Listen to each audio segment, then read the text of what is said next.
bonjour à tous, bonjour à chacun. J'espère que vous allez bien. Vous allez bien? Donc on vient à l'église pour que ton âme aille bien. Alléluia. Donc je suis content de revenir parmi vous, une église dynamique, sous l'invitation de votre pasteur Andy, que je remercie, ainsi que son épouse.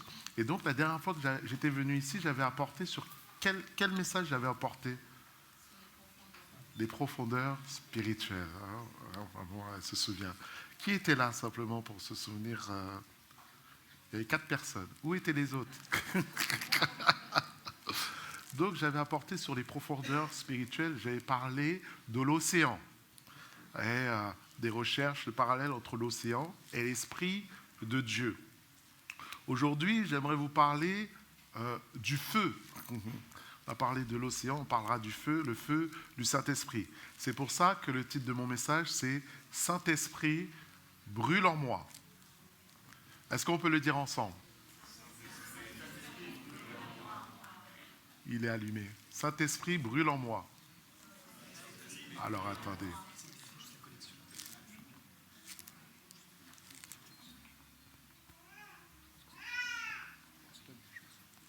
C'est bon? 1, 2, 1, 2, c'est bon? Gloire à Dieu. Ok, on va le refaire. On va dire ensemble, Saint-Esprit, brûle en moi. Saint-Esprit, brûle en moi. Mais maintenant, il faut que tu le dises avec ferveur. Faut que tu le dises comme une prière. Hein? Saint-Esprit, brûle en moi. Saint-Esprit, brûle en moi. Ah, c'est déjà meilleur. Ok? Donc, toi, j'ai vu que tu vas bien. Maintenant, j'aimerais que tu prennes le temps de voir est-ce que ton voisin va bien ou pas. Il y en a tout de suite, ils sont réactifs, il y en a, ils sont comme ça.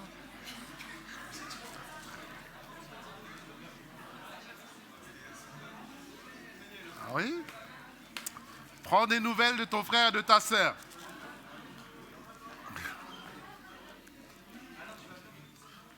Ça fait du bien. Hein? Pourquoi? Vous voyez que juste en prenant soin les uns des autres, des sourires sont manifestés. La joie est manifestée. Pourquoi? Parce que nous sommes la famille de Dieu. J'ai dit nous sommes la famille de Dieu. Et la vie chrétienne, ce n'est pas une vie seule et indépendante. Parce qu'on entend maintenant, c'est moi et Dieu, ma vie, c'est moi et le Seigneur. Non, ce n'est pas toi et le Seigneur, c'est toi et le Seigneur et les autres. Donc c'est pour ça que ton frère, dès que tu as accepté Jésus, tu as reçu Dieu comme le Père. Donc tu es frère, ça devient tes frères et sœurs. Même s'il n'est pas agréable, même s'il ne te sourit pas, c'est ton frère, c'est ta sœur. Mais dis-moi Amen. Amen. Alléluia. Et il faut que la famille de Dieu est belle à plutôt. Est-ce que la famille de Dieu est belle à plutôt? Est-ce que vous êtes beaux? Bah, applaudissez-vous.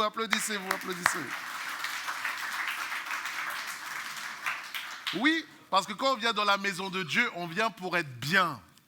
Ça, c'est l'élément fondamental.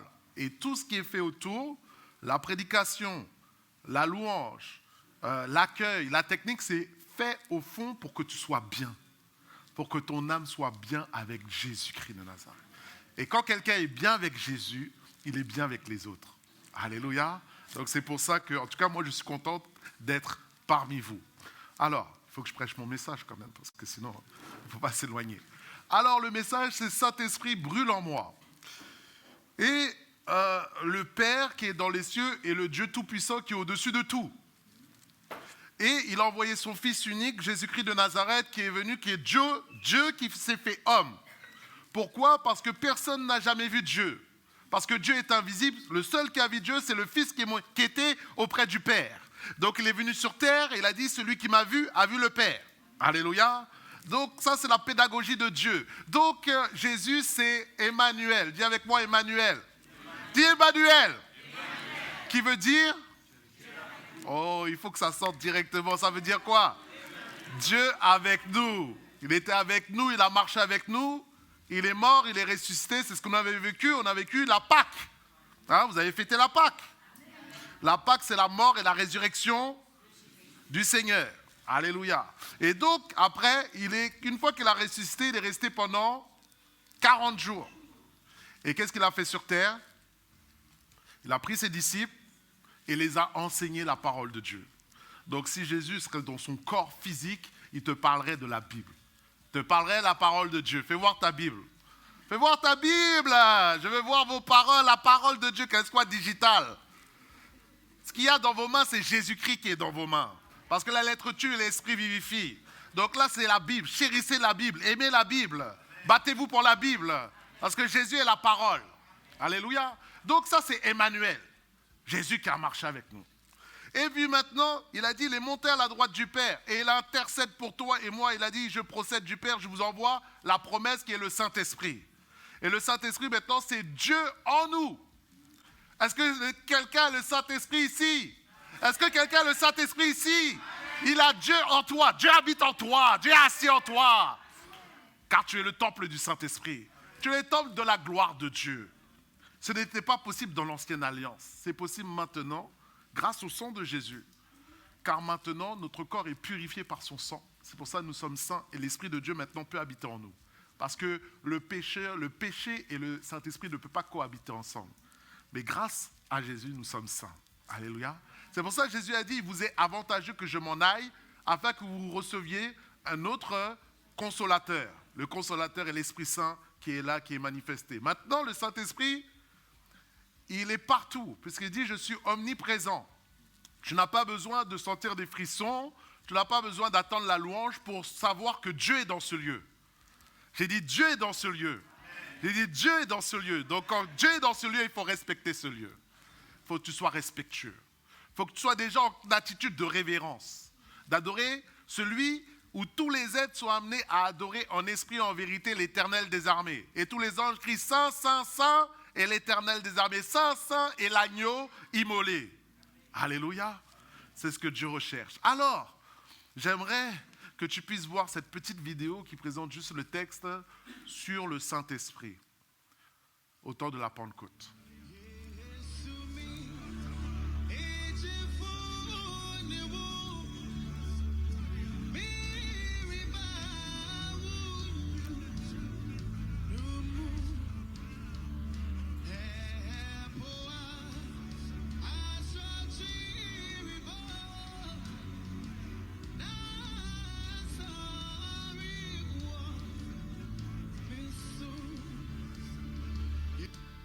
Actes chapitre 2, versets 1 à 4, nous dit le jour de la Pentecôte, la prochaine fête chrétienne que nous allons fêter ensemble, ils étaient tous ensemble dans un même lieu et tout à coup vient du ciel un bruit comme celui d'un vent impétueux.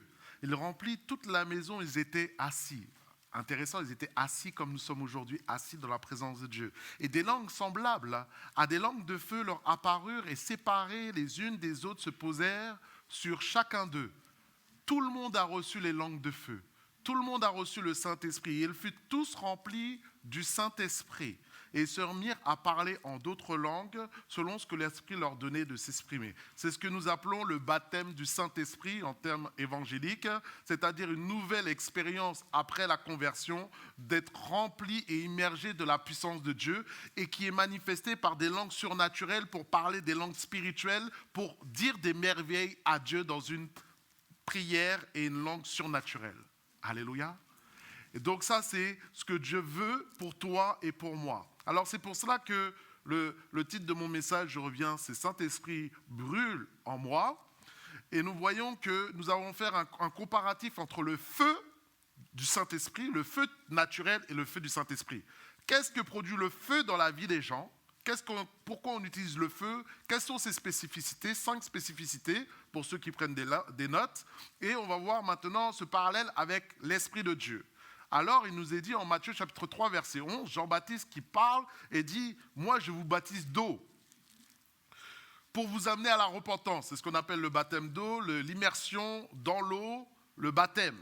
Mais celui qui vient après moi est plus puissant que moi.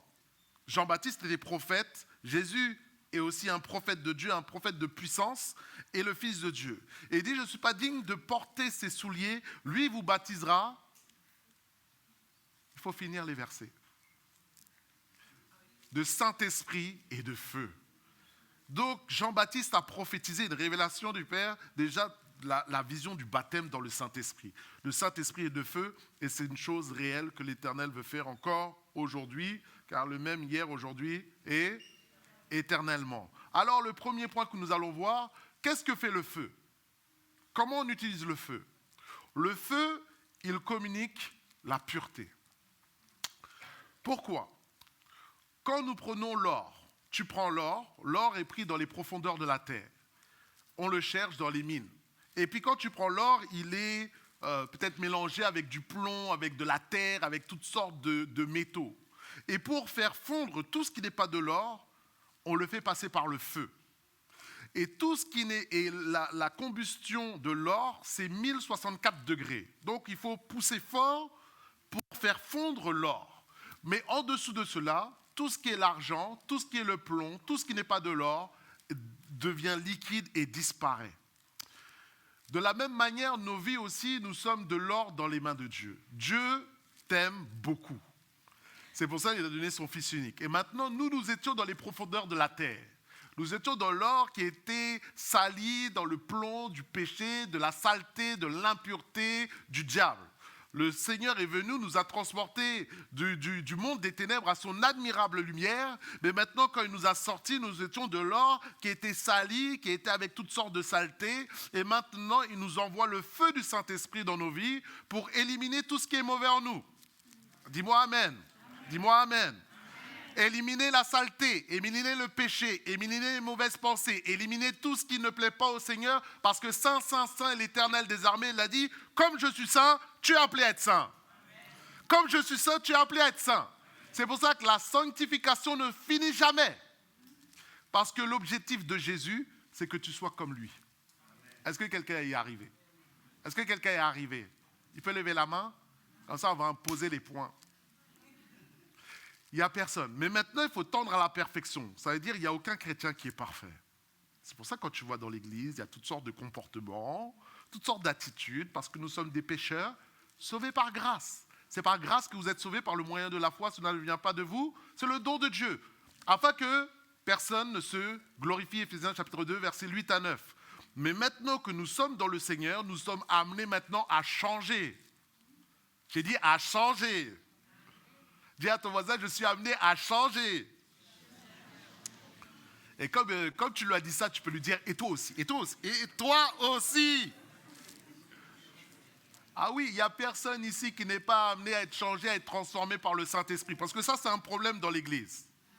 Les gens arrivent, ils croient connaître la parole, ils croient qu'ils sont arrivés, et puis après, ils ne font plus le travail. Ils disent, je connais ce verset, je connais. Oui, mais est-ce que tu mets en pratique la parole? Et c'est là la difficulté. Et la parole, c'est la parole éternelle. Et il n'y a personne qui n'ait pas travaillé au plus profond de lui-même, parce que nous sommes des pécheurs. Et on doit lutter toute notre vie contre cette nature pécheresse qui est en nous. Le mauvais qui est en nous. Il n'y a personne ici qui n'a pas du mauvais en lui. Si tu es fils d'Adam, il y a du mauvais. Mais par la grâce de Dieu, tu vaincras. Alléluia. Tu domineras sur le mal. Tu domineras sur le péché. Surmonte le mal. Il faut finir les versets,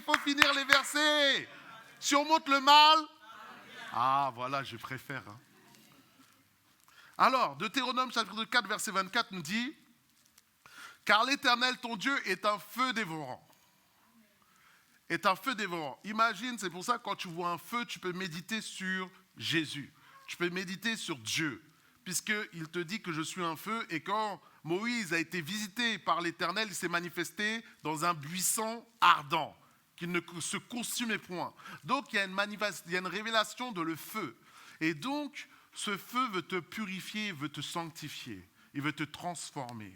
C'est pour cela, Malachie chapitre 3, verset 2 me dit, « Il sera comme un feu fondeur », en parlant de Dieu le Père, « comme la potasse des foulons.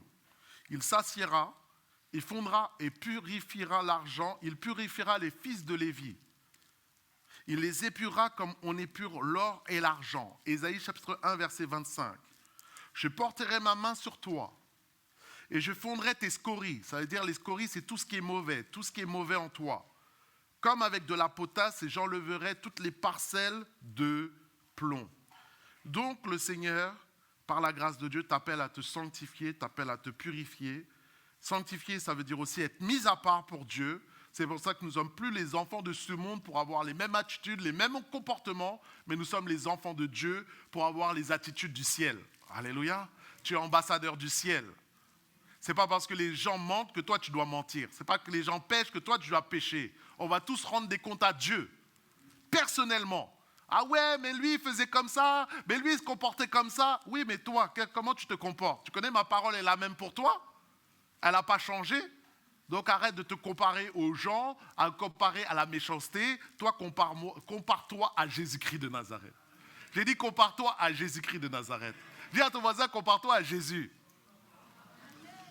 Ah, une fois que tu es comparé à Jésus, ça te calme, hein?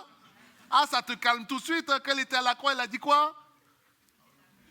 Il faut finir les versets.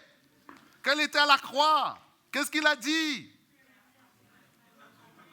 Pardonne-leur car ils ne savent pas ce qu'ils font. Attends, c'est quel genre de prière ça? Ils t'ont craché dessus, ils t'ont fouetté, ils t'ont méprisé, ils t'ont jeté, ils t'ont tué. Ils t'ont tué. Ils sont en train de te tuer et toi tu arrives à faire une prière pour les gens quand tu es en train de mourir. C'est quel niveau de spiritualité ça? Ça c'est le plus haut niveau de spiritualité. C'est de bénir même tes ennemis alors qu'ils sont en train de te tuer. Que Dieu nous fasse grâce. Et moi-même, que Dieu me fasse grâce. Alors, le feu, regarde ce commentaire de Matthieu Henry, c'est le symbole de l'esprit. Tant qu'il pénètre avec une irrésistible puissance et purifie les métaux les plus durs. L'or ressort du creuset avec toute pureté qui le rend si précieux. Telle est l'action du Saint-Esprit sur le cœur et sur la vie de l'homme. 1 Timothée chapitre 2, versets 19 à 21 me dit « Mais quiconque prononce le nom du Seigneur ». Est-ce qu'il y a quelqu'un ici qui prononce le nom du Seigneur? Est-ce qu'il y a quelqu'un qui prononce le nom du Seigneur?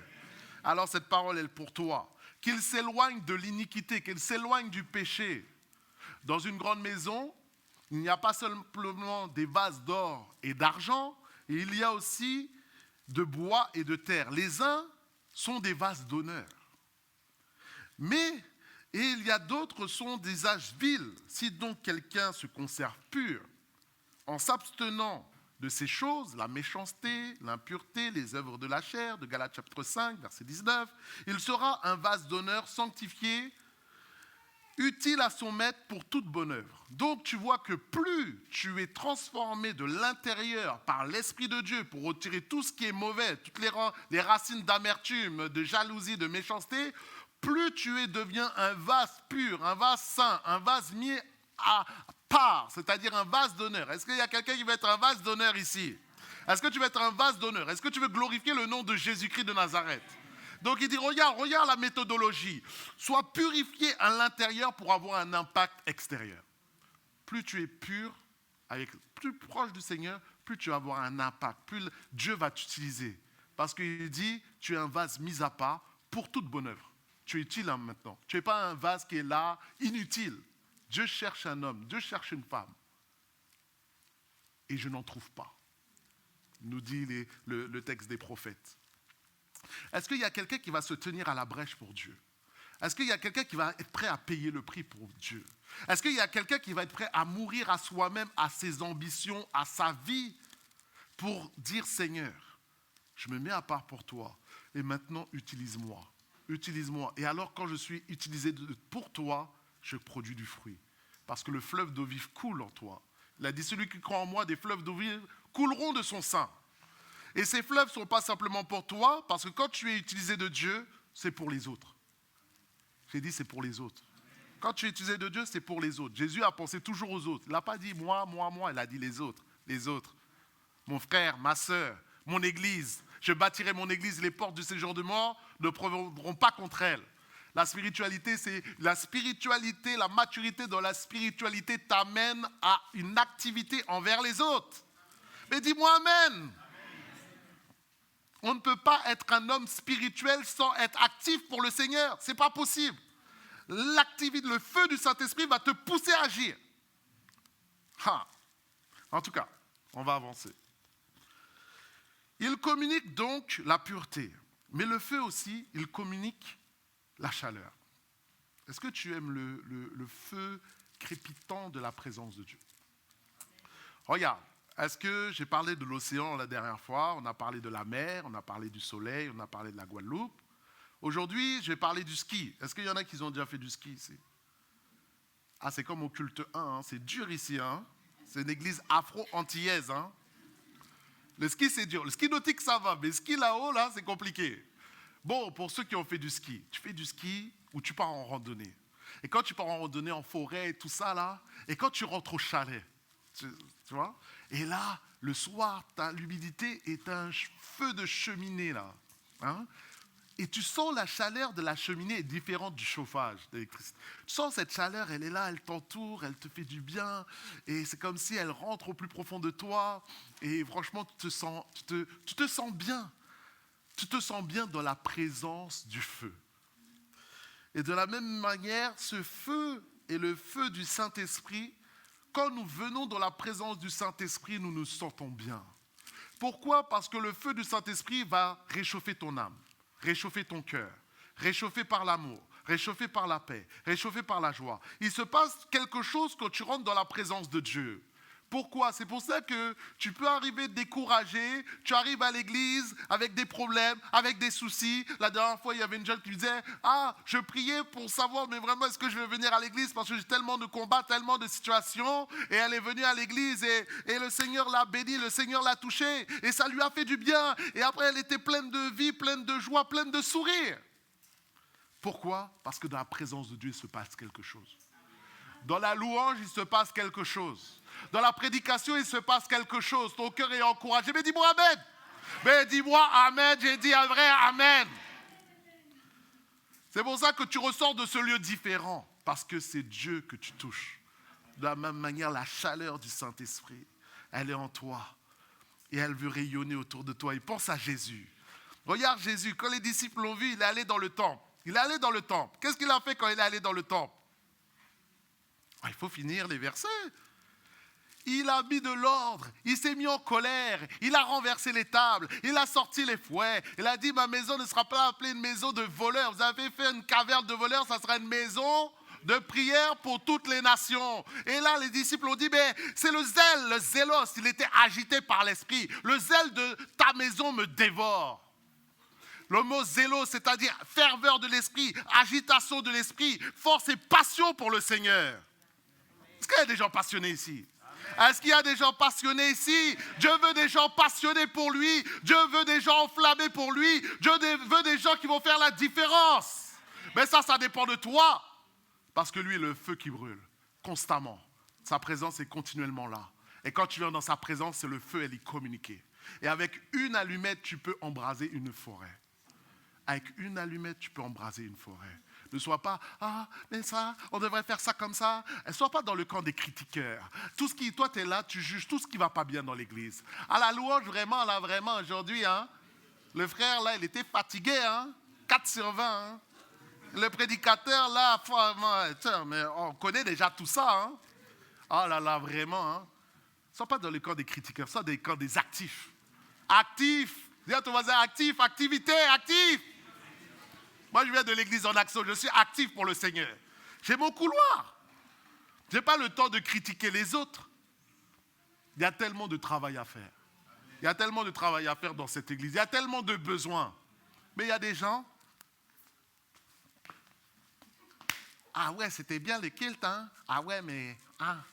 Et profession ministère critiqueur. Profession professionnelle. Tu pourrais être payé pour critiquer. Et là, je me lève. Et je ne suis pas de cette église. Je peux parler librement. Je parle librement. Comme ça, le pasteur en dit est béni. Toi, qu'est-ce que tu fais? Qu'est-ce que tu fais? Quand il y a un problème, qu'est-ce que tu fais? Au lieu de dire, oui, il y a ça. Mais toi, qu'est-ce que tu fais? Ah oui, mais je ne suis pas responsable. Mais qu'est-ce que tu fais? Tout le monde a une possibilité de régler un problème dans l'église. L'église, c'est l'affaire de tout le monde. C'est ton affaire aussi. Ce n'est pas l'affaire juste du pasteur. Le pasteur est un gestionnaire. Il fait ce qu'il peut. Et ce n'est qu'un homme. Un homme limité. Alléluia. Mais Dieu, lui, il est illimité. Alors Jésus était passionné. Et cette passion, il l'a communiquée à ses disciples. Et c'est pour cela, c'est ce que j'ai demandé. Un jour, on est allé faire de l'évangélisation à Rambuteau. L'évangélisation, c'est le travail de tout le monde. Tout le monde doit évangéliser. Il y a l'équipe d'évangélisation. Non, mais toi, tu dois évangéliser chez toi. tu vas évangéliser au travail, tu vas évangéliser dehors. Tout le monde, c'est le travail de tous les chrétiens. Elle a dit, allez, faites de toutes les nations. Il faut finir la parole de Dieu. Il faut se réveiller. On se réveille. Allez, faites de toutes les nations. Les baptiser au nom du Père. Ah, voilà. Et je suis avec vous tous les jours jusqu'à la fin. Alléluia. Ça, je préfère. C'est meilleur. Donc, c'est le travail de tout le monde. Alors, on était à Rambuteau. Tu vois la place Rambuteau, là? Une belle place pour faire de l'évangélisation. Et on avait amené un concert, des chants, des sketchs, des mimes, tout ça. Et alors que je suis allé vers une jeune qui était assise, vous voyez, les étudiants, ils sont sur le bar en train de lire, tout ça. C'est un beau cadre pour parler de Jésus. Et je commence à lui parler de Jésus, simplement, une jeune métropolitaine. Et elle me dit, mais moi, vous savez, je fais de la magie. Ah bon? Mais moi, ce n'est pas une magie méchante, hein. C'est de la magie blanche. Ah, il regarde trop Harry Potter, hein. Alors, moi, je lui ai expliqué, mais tu sais, la magie noire, la magie blanche, de toutes les manières, c'est la magie du diable. Donc ça vient de Satan, et je commence à l'encourager, à lui dire, il faut que tu te tournes vers Jésus, et que ça, ce n'est pas bon pour toi. C'est pour ça, hein, là, il y a beaucoup d'actions et influences de l'esprit en Île-de-France. Hein. Ah oui. Ah oui. Même si le diable ne se montre pas visiblement, n'agit pas de manière concrète comme dans d'autres pays, de manière... Mais la voyance, l'astrologie, les voyants, tout ça, la voyance là, c'est dangereux. Hein. Et vous voyez, cette jeune qui était là, magie blanche. Et donc, je lui parle de Jésus, je lui exprime Jésus, et tout d'un coup, je sens le Saint-Esprit qui me remplit, la chaleur de l'Esprit. Est-ce que tu as déjà ressenti ça? Présence de Dieu qui est là. Mais quelque chose de plus étonnant, qu'est-ce qui s'est passé? Elle me regarde, elle me dit, je ressens ce que tu as. Elle m'a dit, ah oui, qu'est-ce que tu ressens? Je ressens et je pourrais te ressentir à 1000 kilomètres. J'ai compris que des gens qui touchent au monde occulte, qui touchent aux choses démoniaques, peuvent ressentir la présence de Dieu sur toi. Et que dans le monde spirituel, il y a des choses qui se dégagent. C'est pour ça que quand tu vas au travail, c'est toi qui domines. C'est toi qui sois rempli de l'esprit. Prie, il se passe des choses, il y a une action dans le monde de l'esprit. Alléluia. Alors je lui ai communiqué Jésus. Je ne l'ai plus jamais revu, mais j'ai fait le travail que j'avais à faire. C'est pour ça, Romains 12, on dit, ayez du zèle et non de la paresse. Soyez fervents d'esprit, servez le Seigneur. Bravo ma sœur. Alors, nous continuons. Il communique, donc on a dit la pureté, il communique la chaleur, mais le feu, troisième point, il communique aussi une odeur. Je prends un exemple, je marchais à côté de chez moi, et tout d'un coup, j'ai senti de la fumée. Alors, quand tu sens de la fumée, qu'est-ce que tu te dis?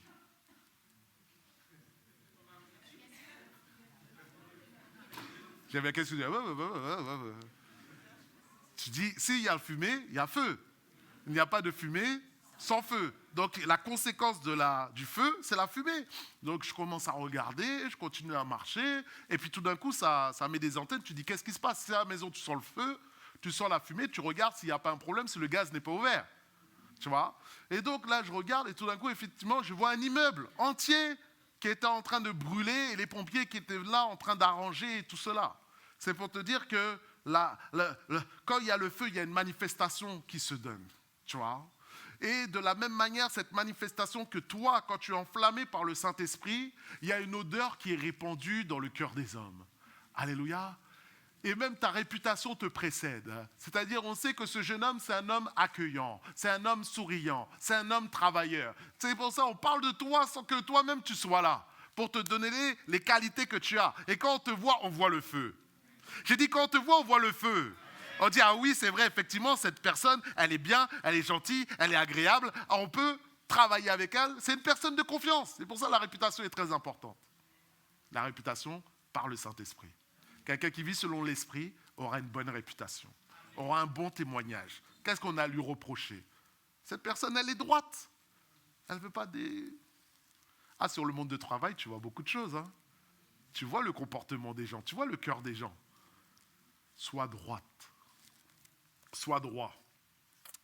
Regarde, 2 Corinthiens chapitre 2 verset 15 me dit bien, nous sommes en effet pour Dieu la bonne odeur de Christ, parmi ceux qui sont sauvés et parmi ceux qui périssent. 2 clans, 2 éléments, ça veut dire dans l'église, ton odeur, on va respirer ta bonne odeur quand tu marches avec Jésus, et je t'encourage à sentir le Yves Saint Laurent, le Dior, le Chanel. Quel est ton parfum préféré? Mesdames, et là ça parle guerre là. Pour ne pas sentir les poubelles, la puanteur, la saleté qui attire les mouches. Et on sait que Belzébuth, c'est le seigneur des mouches. Le diable, c'est le seigneur des mouches. Donc tout ce qui est pas bon, tout ce qui est sale, lui, ça l'attire. Quand il y a la saleté, il y a les mouches qui viennent. Non, toi, tu n'attires pas les mouches, toi, tu attires le Saint-Esprit. Alléluia, parce qu'on éradique tout ce qui est le péché dans notre vie. Amen. Alors, laisse-moi te parler de la Guadeloupe. Est-ce qu'il y a des Guadeloupéens ici? Je sais qu'il y en a quelques-uns. Est-ce qu'il y a des Martiniquais? Est-ce qu'il y a des Haïtiens? Est-ce qu'il y a des Ivoiriens? Est-ce qu'il y a des Congolais? On est là. Ok. En tout cas, si tu es déjà allé, j'ai fait plusieurs parce que ce matin on m'a dit, il n'y a pas que les Guadeloupéens. Alors j'ai fait plus là aujourd'hui. Alors, tu vas en Guadeloupe. Il y en a qui sont déjà allés en Guadeloupe? Il y en a un. Quand tu vas en Guadeloupe, moi je suis de Sainte-Anne. Et tu vas du côté de Pointe-à-Pitre, qu'on va dire, c'est comme la capitale. Et tu roules. Et quand tu roules, tout d'un coup, il y a une grosse boucane sur l'autoroute. Boucane, c'est là une grosse fumée. Et tu baisses la vitre. Et là, tout d'un coup, une bonne odeur de poulet boucané. Poulet boucané, c'est un poulet fumé. Voilà. Et là, ça sent tellement bon, tu es obligé de dire à ta famille, il faut qu'on se gare là, on va prendre 2-3 cuisses de poulet. Hein? Reste avec moi. Il y en a, ils ont faim là, mais reste tranquille. Hein? Dis à ton voisin, reste tranquille. Correct, ça va aller. Et là, c'est tellement bon, là, tu dis, on va manger tout ça. Et c'est pour ça que l'odeur attire pour le repas. Et là, tu manges un bon poulet boucané. Est-ce qu'il y a des gens qui cuisinent ici? Mais levez-la. Bon, garde la main levée pour que je note ton nom, pour que je vienne manger chez toi. Mais oui, toi, tu es là, Alléluia. Et alors, toi qui fais la cuisine, même quand tu fais la cuisine, maman, toi-même, quand tu fais le repas, Sochien. Il y en a qui connaissent Sochien. Hein? Il y en a, ils vont dire, mais qu'est-ce qu'il parle, le pasteur Sochien? Quel est l'esprit de chien? Chassé au nom de Jésus. Calme-toi. Sochien, c'est une des meilleures sauces du monde. Voilà, simplement pour assaisonner le poulet, je te recommande. Alors, même quand tu fais la cuisine, maman, tu fais la cuisine, toi-même, en sentant, tu sais que si c'est bon ou pas. Et même le mari, il est là. Il est sur le salon, assis, tranquillement. Attends, on va le faire. Hein? Il est en train de regarder la télé, là. Hé, chérie! Et lui, c'est juste à l'odeur. Il sait déjà si c'est bon. Il sait déjà s'il va se régaler. Pas vrai ou pas? C'est vrai, on est d'accord. On applaudit. Oh, applaudis. De la même manière, toi, ta vie est un poulet que Dieu veut rôtir. Ah oui. Pourquoi? Parce que toi, tu es là. Et alors que tu es sur le feu du Saint-Esprit, tu es en train de mourir à toi-même. Il faut qu'il diminue, il faut que je croisse. Quand tu es là, tu es en train de chauffer, tout ce qui est mauvais en toi est en train de mourir. Tu es en train de prendre, ta peau devient croustillante. Ta peau devient épicée. Ta peau devient goûteuse pour les gens qui sont autour de toi. Et alors, rôti par le Saint-Esprit, cette mort à toi-même donne la vie à tous ceux qui sont autour de toi. C'est-à-dire ta famille, ton conjoint, tes enfants vont pouvoir manger ta chair. Car elle dit manger ma chair. Et nous sommes maintenant, l'écrit c'est en mangeant l'Esprit qui est sur toi.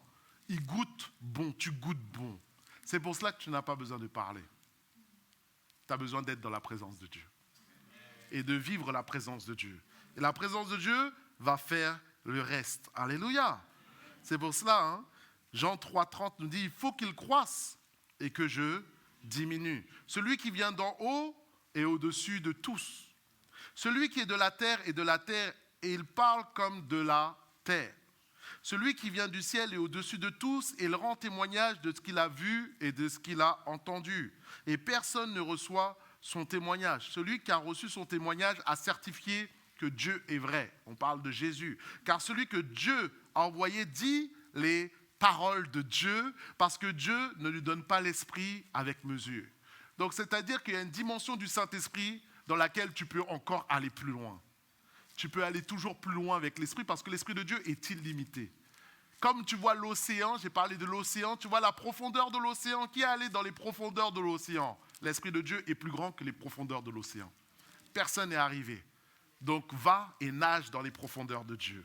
Alléluia. Alors nous continuons. 4e point, avant-dernier point. Qu'est-ce que communique le soleil? Qu'est-ce que communique le feu? Il communique la lumière. Et quel est l'élément le plus puissant au monde dans le monde naturel? Le soleil. Le soleil qui est là, qui nous donne la lumière. Le soleil qui éclaire le monde. Le soleil qui est pourtant à 149 millions de kilomètres de la Terre. Mais sans le soleil, il n'y a pas de vie. Sans le soleil, il n'y a pas de jour. Sans le soleil, c'est la nuit, c'est les ténèbres. Et les arbres meurent et tout meurt. Mais le soleil qui est là, qui nous donne de vivre et en plus qui nous donne à chacun de la vitamine D. C'est pour ça que quand il y a du soleil, et je vais me mettre au soleil, il y a plus de joie. Les gens sont plus joyeux l'été. Il y a moins de dépression. Donc tu vois la puissance du soleil avec la photosynthèse qui permet à l'arbre de se développer. De la même manière, ce soleil physique révèle le soleil spirituel. Parce que Jésus il nous dit au psaume 84 que l'Éternel est un soleil, est un bouclier. Et donc la présence de Dieu est un soleil qui veut se lever sur ta vie. Chaque matin, le soleil doit se lever. Quand tu vois le soleil se lever, toi aussi cherche la présence du soleil spirituel. Pour que le soleil se lève, et quand le soleil se lève, spirituel se lève, la dépression est chassée, la peur est chassée, le doute est chassé, la peur, la haine est chassée, et les ténèbres sont chassées quand tu es dans la présence du soleil de Dieu. Parce qu'il n'est pas possible d'être dans la présence du soleil sans avoir l'effet du soleil sur ta vie. Il n'est pas possible d'être dans le soleil sans même bronzer. Même moi qui suis noir. Oui, les blacks bronzent aussi. Mais dites amen les noirs. Mais c'est vrai. Donc, ta peau va dorer, mais ton être spirituel va dorer dans la présence de Dieu. Il se passe quelque chose. J'ai dit maintenant dans la présence de Dieu, il se passe quelque chose quand tu es dans la présence de Dieu et tu chauffes. Tu te réchauffes de la présence de Dieu. C'est pour cela, cherche Dieu dans la prière, cherche Dieu dans la parole, cherche Dieu dans l'adoration, cherche Dieu dans la communion fraternelle, cherche Dieu continuellement, cherche Dieu. Ah, dis à ton voisin, cherche Dieu, il n'a pas bien compris. Il a pas bien, toi, tu as bien compris, lui, il n'a pas bien compris. Dis-lui. Référence exacte, Psaume 84, verset 11. L'Éternel, Dieu est un soleil, un bouclier.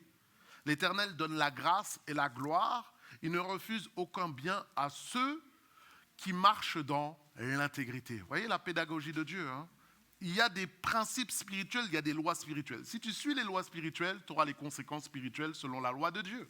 Parce que Dieu n'est pas un menteur. Si tu marches dans l'intégrité, voici ce qui arrivera pour toi. Alors, maintenant on revient sur le soleil.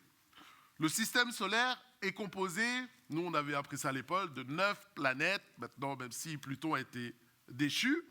Mais voici ce que nous dit le pasteur Bob Short dans son livre secret de l'intimité avec Dieu, que je vous encourage. Il dit, car l'Éternel Dieu est un soleil. Comme il est mon soleil, le Seigneur est ma lumière, ma chaleur, celui autour de qui ma vie gravite. Il est celui qui retire du fruit du jardin de ma vie, son esprit arrose ma vie. Sa parole nourrit ma vie. Son visage est la puissance qui fait croître les fruits de son jardin, tout comme une planète gravite autour du soleil. Je veux que ma vie tourne autour du soleil. Je veux être une planète et non une comète, qui fait son apparition tous les 300 ans, seulement pour retourner dans les ténèbres. Et je ne veux pas être Pluton suspendu sur la frange la plus éloignée du système solaire. Je veux être proche, éclatant, du même feu saint que celui qui rayonne son visage. Alors, tu comprends qu'il y a le système solaire Et le système solaire, il y a plusieurs planètes. Il y a des planètes qui sont plus ou moins proches dans laquelle nous sommes. Mars, la Terre, mais au plus loin, des êtres, des actions plutôt, Pluton qui est au plus loin, qui est au bord du système solaire. Qu'est-ce que cela représente ? Le système solaire représente la vie chrétienne. Le soleil représente Jésus. Ça veut dire que maintenant, ce n'est pas parce que tu es dans le système solaire que tu es proche du soleil. C'est toi qui vas, selon ta communion, tu as la possibilité de te rapprocher du soleil. C'est pour ça que je te pose la question, est-ce que tu es Pluton ou est-ce que tu es Mars ? Est-ce que tu es une comète ou est-ce que tu es une planète ? Est-ce que tu passes tous les 300 jours à l'église ou tu es là régulier dans l'assemblée des saints ? Ça, c'est toi.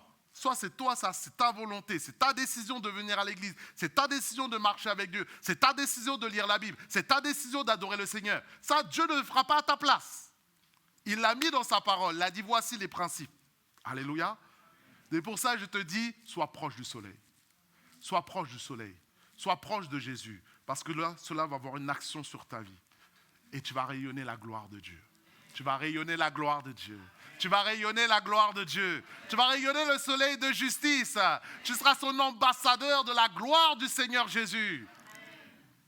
C'est ce que le Seigneur veut. C'est pour ça qu'il a dit, Matthieu 5, 14, vous êtes la lumière du monde. Vous êtes la lumière du monde. Et la France a besoin de ta lumière. De ta lumière personnelle. La France a besoin de ta lumière. Tes amis ont besoin de ta lumière. Regarde, le monde ne va pas bien. Les collègues ne vont pas bien. Mais toi, en toi, tu portes le trésor du ciel qui peut sauver leur vie, les sauver et les changer totalement. C'est pour ça qu'à la fin de toute chose, il nous a dit, mais Apocalypse 21, il nous dit, mais il n'y aura plus de soleil, il n'y aura plus tout ça, on n'en aura plus besoin de lune, tout ça. Pourquoi il nous dit, le soleil sera Dieu. Apocalypse 21, vers 23, 24, la ville n'a besoin ni du soleil ni de la lune pour l'éclairer. Car la gloire de Dieu l'éclaire. Ah là là là. J'ai dit la gloire de Dieu l'éclaire. Ça, on prophétise déjà sur des choses qui vont arriver. Et l'agneau et son flambeau, les nations marcheront à sa lumière et les rois de la terre y apporteront leur gloire. Donc ce que nous faisons aujourd'hui, c'est déjà prophétique sur ce qui va se passer de manière physique sur terre. Le royaume de Dieu va s'établir sur terre. Et ce que nous faisons spirituellement va se manifester. On va le voir clairement. Amen. Je finis avec le dernier point, car nous avançons. Le soleil ou le feu, il communique aussi, 5e point, la puissance. Qu'est-ce que veut dire? Le soleil est un être céleste puissant. À la surface du soleil, ça fait 1 à 2 millions de degrés Celsius. Mais au plus profond du soleil, c'est 15 millions de degrés Celsius. Donc vous imaginez, hein, ça te fait réfléchir sur l'enfer. Hein. Je te dis, il ne faut pas aller à l'enfer. Conseil, il ne faut pas aller en enfer. Si Dieu est capable de créer c'est Dieu qui a créé le soleil, et dans le monde naturel, aujourd'hui on te mettrait dans le soleil, il ne faut pas y aller. En tout cas, tu vois cette énergie qui est là, qui a une réaction nucléaire continuelle avec l'hélium et l'hydrogène, 75% d'hydrogène et d'hélium, qui font des réactions nucléaires qui s'enclenchent continuellement et qui nous provoquent aujourd'hui la luminosité que nous avons. Tu vois ? Et de la même manière, je veux te dire que le soleil est un astre puissant. Et quand tu vas sortir, j'aimerais que tu regardes le soleil, que tu regardes les effets du soleil sur la terre. Et tu réalises la puissance du soleil. Mais dis-toi que le créateur du soleil est plus grand que le soleil. Que Dieu est plus grand que le soleil. Que Dieu est plus grand que 15 millions de degrés Celsius. Ça nous fait une révélation de l'autorité et la puissance de Dieu. Ça fait réfléchir, médite dessus. Et dis-toi que maintenant, cette puissance qui est dans le ciel, elle est en toi. En toi, il y a plus que le soleil. Il y a le Saint-Esprit. Dans le monde spirituel, Dieu t'appelle maintenant à dominer. Dieu t'appelle maintenant à éclairer. Dieu t'appelle à marcher sur toute la puissance de l'enfer. Et quelles que soient les ténèbres qui sont autour de toi, tu vas vaincre. J'ai dit, quels que soient les ténèbres et les combats que tu vis, tu vas vaincre. Parce qu'en toi, il y a la puissance. Il dit, en toi, il y a la puissance. Alléluia. Hein? J'ai la puissance pour vaincre la situation. Et c'est pour cela, Actes chapitre 1, verset 8, te dit, vous recevrez une puissance, le Saint-Esprit survenant sur vous, et vous serez mes témoins à Jérusalem, en Judée, en Samarie et jusqu'aux extrémités de la terre. Donc c'est cette puissance qui a agi et qui a permis d'envoyer les serviteurs de Dieu jusqu'à l'évangile, arrive jusqu'à toi, jusqu'à moi, jusqu'à ton pays. Alléluia. Une puissance d'assurance. Alors je finis avec cette illustration pour montrer, j'étais en vacances. Les pasteurs, ils sont en vacances, ils ont le droit quand même. Ils ont le droit? Alors j'étais en vacances dans un camp chrétien, et à la fin du camp, j'étais assis, et là j'étais en train de boire mon petit milkshake vanille banane, en train de siroter. Il faut se détendre. Hein. Et alors que je buvais mon petit milkshake, tout ça, tout d'un coup, hein, oh, pasteur, on a un problème, pasteur. Ouais, quoi, qu'est-ce qui se passe? C'est jamais fini l'œuvre de Dieu. Hein. Et là, on te dit, là, on a un problème. Il y a une sœur, il y a une femme là qui a un problème, qui était agitée par un esprit mauvais. Alors j'arrive, je cours. L'équipe pastorale était en débriefing, il n'y avait plus personne. Moi, j'étais là, j'étais en off. Bon, il y a un besoin, il faut répondre aux besoins. Alléluia. Amen. C'est ça l'œuvre de Dieu. Il y a toujours des besoins. Alors je cours, j'y vais, et la sœur était là en train de tomber, et la fille était là en train de tomber dans son vomi, dans sa situation, dans ses problèmes. Et donc là, on a pris autorité, on a pris. Et Dieu entouré là, on l'a sorti du vomi, et on l'a pris. Et on a pris autorité, il y avait un démon qui se manifestait. Les démons existent. Hein? Les démons existent. Dieu existe, les démons aussi, il faut le savoir. Les anges aussi existent. Bon, et j'ai pris autorité, j'ai dit maintenant, quel est ton nom? Il m'a répondu, la mort. J'ai dit, là, on n'est pas sorti de l'auberge. Hein? Je ne vais pas dormir vite ce soir. Et donc là, j'ai pris autorité sur l'esprit de mort. Et j'ai pris, comme les Écritures nous disent, esprit de mort, quitte et pars dans les lieux arides. Et tout d'un coup, la fille s'est levée, a dit, j'ai senti quelque chose qui est sorti de moi. Et elle s'est levée et elle a retrouvé tout son bon sens, comme dans les Écritures. Et alors elle était là, et elle ne se rendait même pas compte de ce qui s'est passé. Et après, les frères, je dis, restez avec elle, les frères et sœurs, priez avec elle, remerciez le Seigneur. Et le lendemain, elle m'a raconté combien de fois elle a failli mourir dans des accidents de voiture, toutes sortes de choses. Et je voyais qu'il y avait cet esprit de mort qui voulait sa mort. C'est pour ça que Jean 10 dit que le diable vient pour voler, égorger et détruire. C'est une vérité. Ce n'est pas des blagues. Mais Jésus a vaincu la mort. Jésus a vaincu les démons. Jésus a vaincu Satan. Quand tu es en Jésus, tu es dans le rocher. Tu es caché et tu es plus fort que toute la puissance de l'enfer. L'important, c'est de rester dans le Seigneur. Alléluia. Alors simplement, je veux finir. Je t'invite à te lever et nous allons prier le Seigneur. Si l'équipe musicale peut venir.